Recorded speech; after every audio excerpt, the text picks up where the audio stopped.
મહેસાણા મનપાની સામાન્ય સભા માત્ર 30 સેકન્ડમાં પૂર્ણ. કોંગ્રેસે મચાવ્યો હોબાળો. માત્ર 30 સેકન્ડમાં સભા પૂર્ણ કરી દેતા કોંગ્રેસના કોર્પોરેટરે મચાવ્યો હોબાળો. આઉટસોર્સ કર્મચારી હાર્દિક મોદી સામે ગંભીર આરોપ.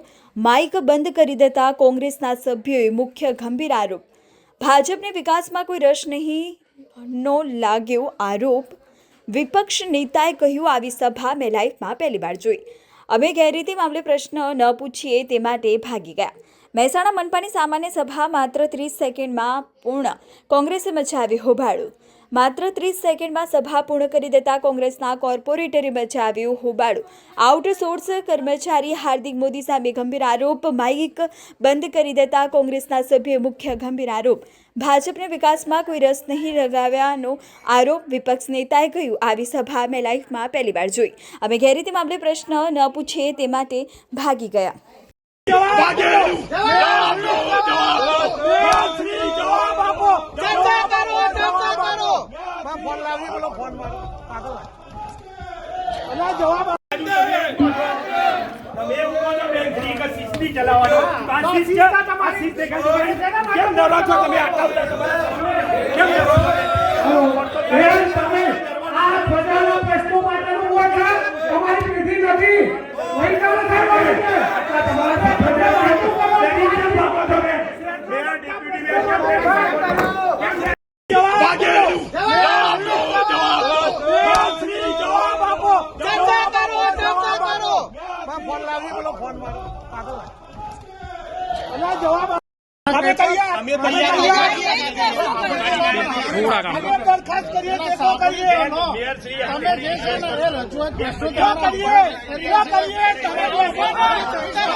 भाजप वाला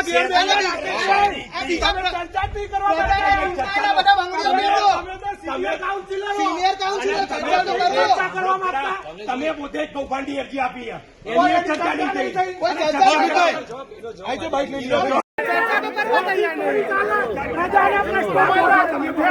પ્રજાના પ્રશ્નોથી ડરો છો.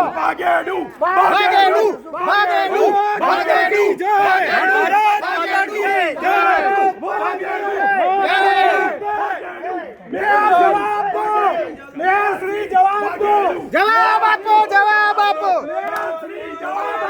ચર્ચા કરો.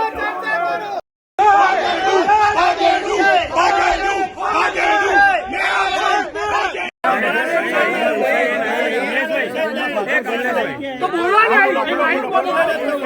બેસી જઈએ, તમે બોલો. તમે બોલો. તમે તો બોલવા જ નહીં. ઓકે.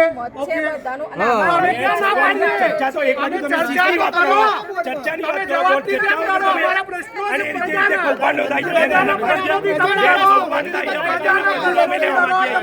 જો ચર્ચા નહીં થાય તો કૌભાંડ બહાર નહીં આવે. અને એની અંદર તમે સંડોવણી આવશે, તમારી બી સંડોવણી આવશે. વિકાસના શહેરના અમે તૈયાર દરખાસ્ત કરીએ. શ્રી હજુ ફરી રિક્વેસ્ટ કરું બેન, પછી આપના ઉપર પર્સનલી વિરોધ પક્ષને સાથે રાખવામાં નથી આવ્યા. વિરોધ પક્ષની ભૂમિકામાં વિરોધ પક્ષને સાથે કદી રાખતા નથી. ભારતીય જનતા પાર્ટીનું આ શાસન ભ્રષ્ટાચારથી ભરેલું આ શાસન, જેમાં વિરોધ પક્ષની વાત ના કરી પણ પ્રજાજનોના જે પ્રશ્નો હતા, રોડ, લાઇટ, ગટર, વરસાદી પાણીના નિકાલની, એ પ્રશ્નો માટે ચર્ચા કરવાની હતી. આટલી મોટી બહુમતી હોવા છતાં મેયર અને એમના સભ્યો જો આ મંચ અને આ નગરપાલિકાનું બોર્ડ છોડીને ભાગી જતા હોય તો આ નામોશી છે. આવનાર દિવસોમાં પ્રજા એમના જોડે જવાબ માંગશે કે ભાઈ અમે ટેક્સ વેરો ભરીએ છીએ, તમે બોર્ડમાં જે પ્રજાના પ્રશ્નો છે એના માટે કેમ ચર્ચા નથી કરતા? અહીં બેસીને મેયર શ્રી જે ચર્ચા કરતા હતા, તમે આપ સૌ ઉપસ્થિત હતા, બધી બહુ મોટી સુફિયાની વાતો કરી કે આપણે શહેરમાં વિકાસ કરવો છે, આમ કરવું છે, અને તરત જ એવું કહેવામાં આવે કે બધા મુદ્દા મંજૂર છે, ચલો સભા પૂર્ણ થઈ ગઈ. તમે ચર્ચાથી ડરો છો એનો મતલબ કે તમે ભ્રષ્ટાચારી છો, તમે ભ્રષ્ટાચારમાં બધા સામેલ છો અને પ્રજાની વાત તમારે સાંભળવી નથી, એટલે એમ કેમ પ્રકારે તમે બોર્ડ ચાલવા દેતા નથી, એટલે સીધો આક્ષેપ છે કે મેયર પોતે ભ્રષ્ટાચારી છે. તમે સેકન્ડમાં જ માત્ર સભા પૂર્ણ કરીને મારી આ ત્રીજી ટર્મ છે. મેં ક્યારેય આવી સભાઓ જોઈ નહીં. ભારતીય જનતા પાર્ટીના ચૂંટાયેલા સદસ્યોને પણ મારે વિનંતી કરવી છે કે તમારા વિસ્તારના કોઈ પ્રશ્નો જ નથી, શહેરના વિકાસના જો પ્રશ્નો હોય તમે ચર્ચા કરો ને, અમે તમારી સાથે સંમત છીએ. દરેક દરખાસ્ત, સારી દરખાસ્ત, શહેરના લગતી પ્રજાના પ્રશ્નો માટે અમે તમને ટેકો કરવાના છીએ, પણ તમે તો પોતે પણ ભાગ નથી લઈ શકતા. એટલે તમારા ઉપર પણ પ્રજાજનો શર્મથી માથું ઝૂકી જાય કે તમને મત આપીને મોકલ્યા છે. નગરપાલિકાના કર્મચારીઓ બી એમને સપોર્ટ કરી રહ્યા છે. નગરપાલિકાના હાર્દિક મોદી જે માઇક એનાઉન્સ કરતા હતા, મારે નામ દેવું પડે અને હું નામ જ દેવાનો છું, જેને જે કરવું હોય કરે. હાર્દિક મોદી લાઇટ વિભાગના આઉટસોર્સિંગના જે મુખ્ય લાઇટ વિભાગના છે, એ પોતે માઇક ચાલુ બંધ કરીને એ કમિશનરના મેયરના સૂચના અલગ તમે ઉભા થઈને ચાલો. એટલે આ મોદી કોર્પોરેશન ચલાવી રહ્યા છે, હાર્દિકભાઈ મોદી કે ભારતીય જનતા પાર્ટીના શાસકો ચલાવી રહ્યા, હજી નક્કી નથી થતું. એટલે ભારતીય જનતા પાર્ટીના શાસકો પ્રજાના પ્રશ્નોથી ડરી રહ્યા છે. વિરોધ વચ્ચે રાષ્ટ્રગીત શરૂ કરી દેવામાં શું કહેશો? આવી સભા અમે ક્યારે જોઈ નથી. સભા પૂર્ણ થાય તાર જ રાષ્ટ્રગીતની શરૂઆત થાય અને બધા એમાં ભાગ લે. આજે એમને નવો ચીલો ચિતર્યો છે. આવનાર સમયમાં અમે આ નવો ચીલો કેટલો સારી રીતે અમે ચિતરીશું એ મેયર અને ભારતીય જનતા પાર્ટીના સદસ્યો જાણી લે. આ સભાને શું કહી શકાય? આ સભા ભારતીય જનતા પાર્ટીના ભ્રષ્ટાચારી સભ્યોની, મેયરની તેમજ એમની નાકામી કહી શકાય કે એમને શહેરના વિકાસની અંદર કે વિકાસના કામોની અંદર કોઈ પણ જાતનો રસ નથી, ફક્ત ભ્રષ્ટાચાર કરવામાં એમને રસ છે અને એમને ભ્રષ્ટાચાર ઉજાગર ભૂતકાળમાં બી કર્યો છે અને આજે પણ કરવાના હતા.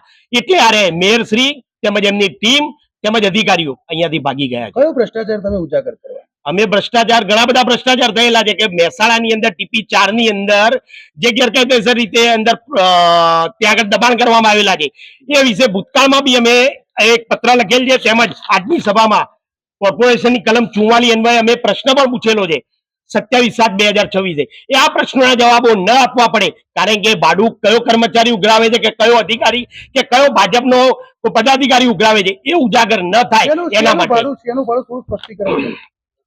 મહેસાણા મહાનગરપાલિકાનો શોભાસણ કુકસ રોડ ઉપર TP4 માં પ્લોટ આવેલો છે. એ પ્લોટની અંદર લગભગ 2 થી 3 વર્ષથી કોઈ એજન્સી દ્વારા મહેસાણા મહાનગરપાલિકા કે નગરપાલિકા સાથે કોઈ પણ જાતનો એગ્રીમેન્ટ, કરાર, ભાડા કરાર, કોઈ પણ જાતનું પરમિશન વગર ગેરકાયદેસર રીતે ત્યાં આગળ કબજો જમાવીને બેઠા છે. એનું માલ મટીરિયલ, રેતી, સિમેન્ટ, કપચી, પાઇપો એ રીતે એનો ઉપયોગ કરે છે, એટલે કે કોમર્શિયલ ઉપયોગ કરે છે. છતાં પણ મહેસાણા મહાનગરપાલિકાને 1 પણ રૂપિયો ભાડું ચૂકવેલ નથી. આ અંગે આ ભાડું કોણ વસૂલી રહ્યું છે એ તપાસનો વિષય છે. એ માટે અમે પ્રશ્ન પૂછવાના હતા. આની અંદર કોઈ અધિકારી, કર્મચારી કે ભાજપનો કોઈ નેતા સંડોવાયેલો હોય એ ઉજાગર ન થાય તેના માટે મેયર ભાગી ગયા છે.